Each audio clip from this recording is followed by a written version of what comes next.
Good evening, ladies and gentlemen, and welcome to this Orpheus Sinfonia's concert, Adjourned Synergy series, tonight's concert in partnership with the Old Court here in Windsor. It's a very special occasion because we have a wonderful special guest as a composer, Malcolm Singer, whose work we will be performing tonight.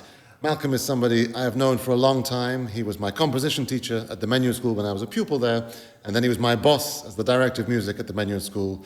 And now we are delighted that Malcolm has kindly given his time and services to serving as a board member for Orpheus Sinfonia. I've had the pleasure of playing numerous of Malcolm's works, so tonight is a very special occasion to be performing your Bush Boogie, which I believe you wrote back in 1984. Yeah, well, thank you very much for having me, and it's just wonderful to have heard the piece again. Yes, it goes back, I was looking back, it was the first piece I wrote as I got married in 1984, and we were living in Shepherd's Bush, hence the Bush Boogie. The piece isn't really a boogie, but it has a walking bass, and it's a jazzy piece, and I was very fond of the Mondrian piece, Broadway Boogie Woogie, so that's how the title Bush Boogie came about. It was commissioned by the European Community Youth Orchestra, who 1985 was going to be European Music Year, and the European Community Youth Orchestra wanted to do one orchestral program of my former teacher, Ligeti's music, and then another concert of chamber music with a young, so-called young composer from each of the then 10 countries in the European community. And Ligeti very kindly put me forward as a UK composer.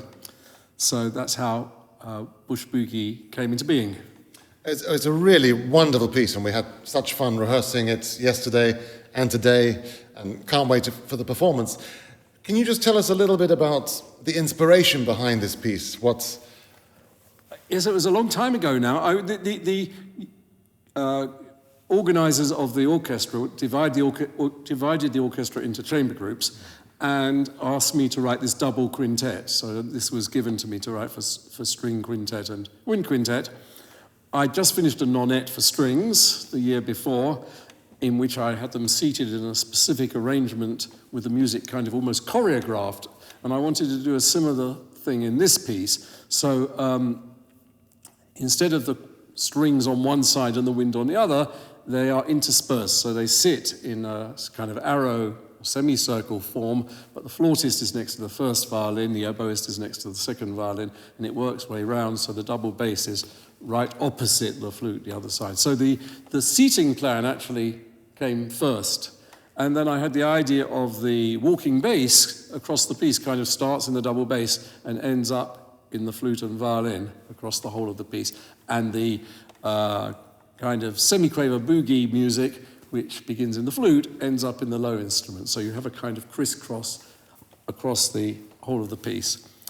And just hearing it again now, I realize it has no slow music at all. It's a really fast scherzo from beginning to end, and has kind of incredible energy, which these wonderful musicians really took to their heart and gave it all they've got.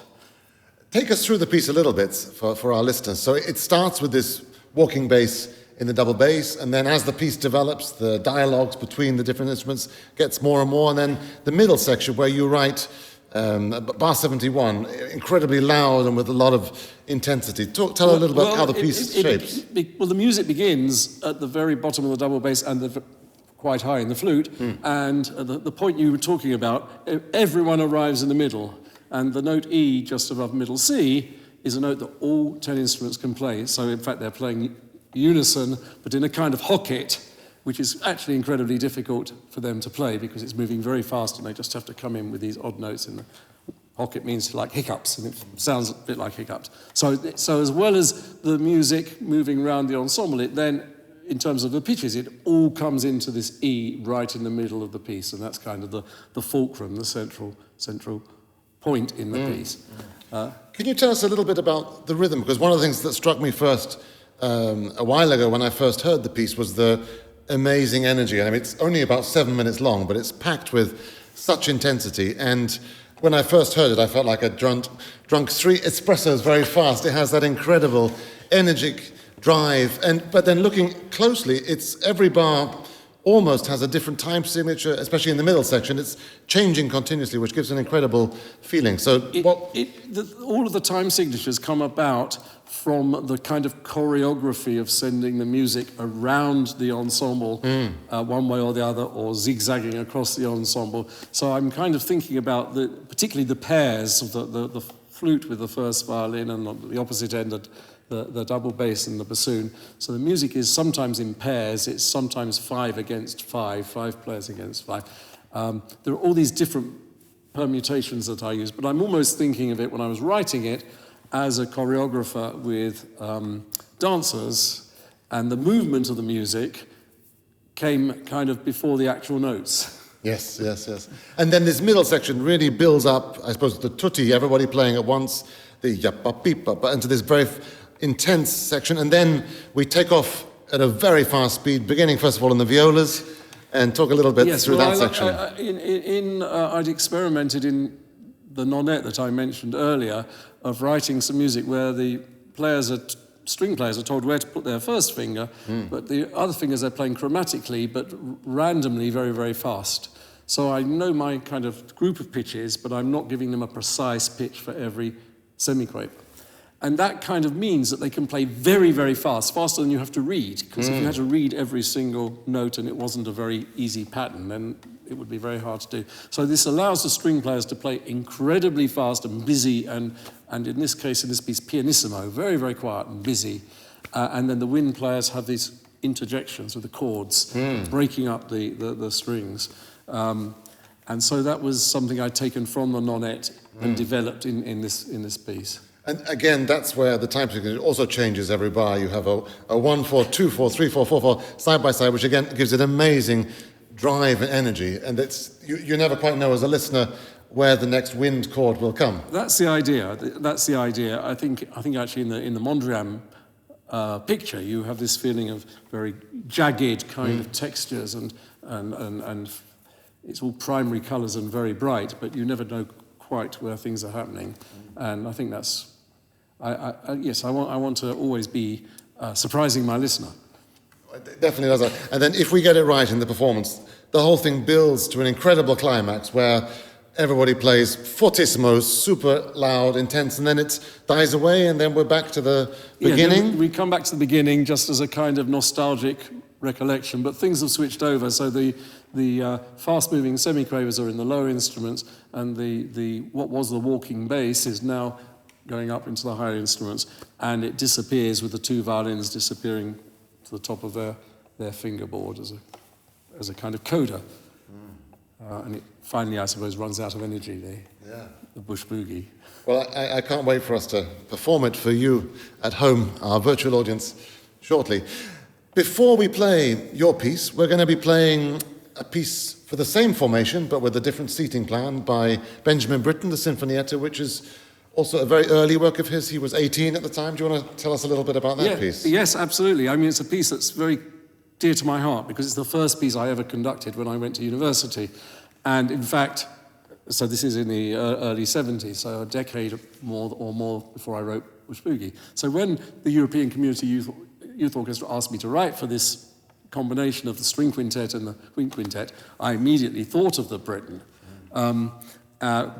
Because I knew it really well. And it's an extraordinary piece, the Britten, because he was very young, he was 18, he dedicated it to Frank Bridge, to his teacher, and it's surprisingly influenced by the Schoenberg Chamber Symphony, Opus 9. So the young Britten was really into kind of Schoenberg's early music, and actually the rising horn melody that you get in the first movement of the Britten is reminiscent of the first subject of the Chamber Symphony, and even the second subject with the slow-moving triplets that you have in the violin and the flute is very similar to the music in Schoenberg's Chamber Symphony. And Britten's, it's far more chromatic and dissonant than his later music. So the young Britten really appealed to me enormously, and as I say, it was the first piece I conducted.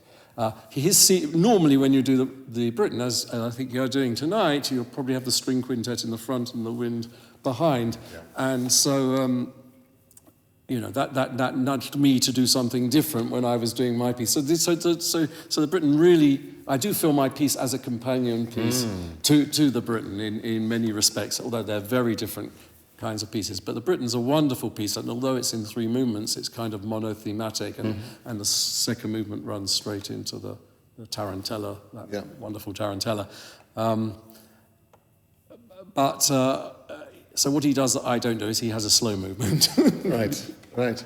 I mean, what struck me when we were rehearsing yesterday, as you were saying, this very romantic language, it really did remind me of certain Schoenberg pieces, Verklärte Nacht, and this, like the most kind of romantic way of playing, very ardent, especially in the slow movement, and which didn't seem to be typical Britten for me, but not at all. And going through my whole career, I was never a great fan of Britten, particularly his vocal music just never really appealed to me. But the Sinfonietta always appealed to me because it has this kind of expressionism which then goes out of his music. But actually, I've now become extremely attached to a lot of his instrumental music, the wonderful cello symphony, string quartets, the cello suites, and particularly instrumental music. But the Opus 1 deserves to be played and heard much more.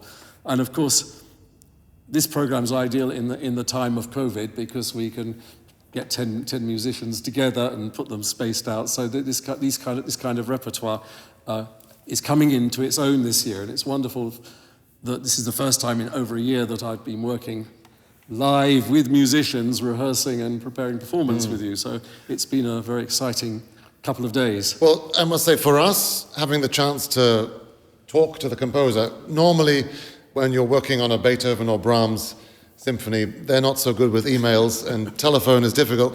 So for me, it's one of the most exciting aspects about contemporary music and being able to work with the composer. It's something that you just can't do with other composers.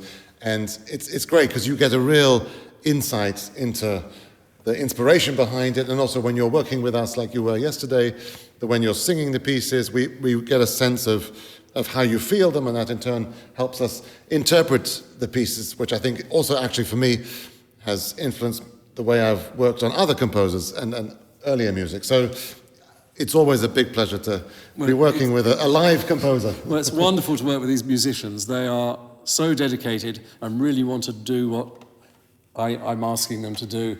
And I learn an enormous amount from them when I'm rehearsing with them, because when you're actually working with them and seeing how the music fits onto their instrument and how they interact with each other, it's very inspiring. It gives you all sorts of other ideas about what to do. Of course, I was relatively young when I wrote Bush Boogie, and I'm not sure I can write something quite as energetic today, but who knows?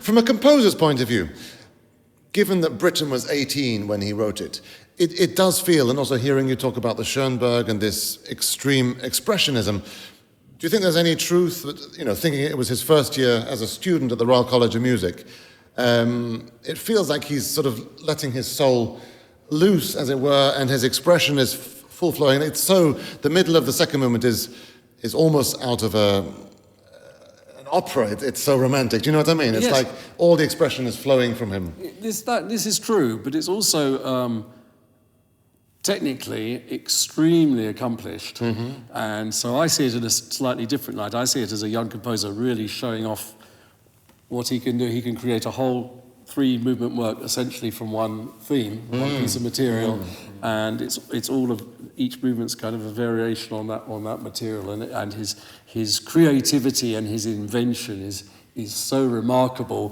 from a compositional point of view. I don't know what Frank Bridge said about it, but I think he should have been pretty chuffed to have a piece like that dedicated to him. Yes. And the way the second movement, really intimate, really quiet music, and then from the end of that second movement, we're launched directly into this very charged and energetic tarantella. That's always a very exciting moment, and fingers crossed we make the curve tonight in the performance. And wonderful horn writing in the piece. I mean, Britten later on, of course, wrote the serenade for tenor horn and strings, and horn music's often important in his output. But here we see it in Opus 1. He's already writing very characteristic but very original horn part. And the tarantella, I mean, the third movement is, of course, a tarantella, which I guess technically is a dance until Yes, the death. yes. And you really have the feeling, the beginning of the third movement, for about 5 minutes, apart from a very small bit in the middle, it's a non-stop until the end. Did that have any influence on your writing of the Sinfonietta, that rhythmical drive? Not a conscious one, No, but no. maybe it's there, because, as I say, the Britten was in my mind when I was composing. I wanted to write a piece that the players would enjoy playing. I was writing for these, a bit like the Orpheus Sinfonia, young people just about to start into the profession who were absolutely wonderful playing their instruments. So I wanted a piece that they'd enjoy playing and find exciting to play. And although I'm writing quite a kind of dissonant idiom, I think the rhythmical language makes the piece very approachable. So it's that combination of very exciting rhythms and actually often extremely dissonant harmonic language. Yeah. Well, we've had such fun rehearsing it, and it's been such a pleasure to have you working with us and to bring your piece back to life. And I hope this is the first of many performances. And to you at home, we look forward to being able to perform when we are back in the concert hall. This piece has phenomenal energy, which I'm sure will come across through the cameras tonight. But yeah, it's been a pleasure. So thank you for joining us. Thank you very much. Hope to see you all in the concert hall.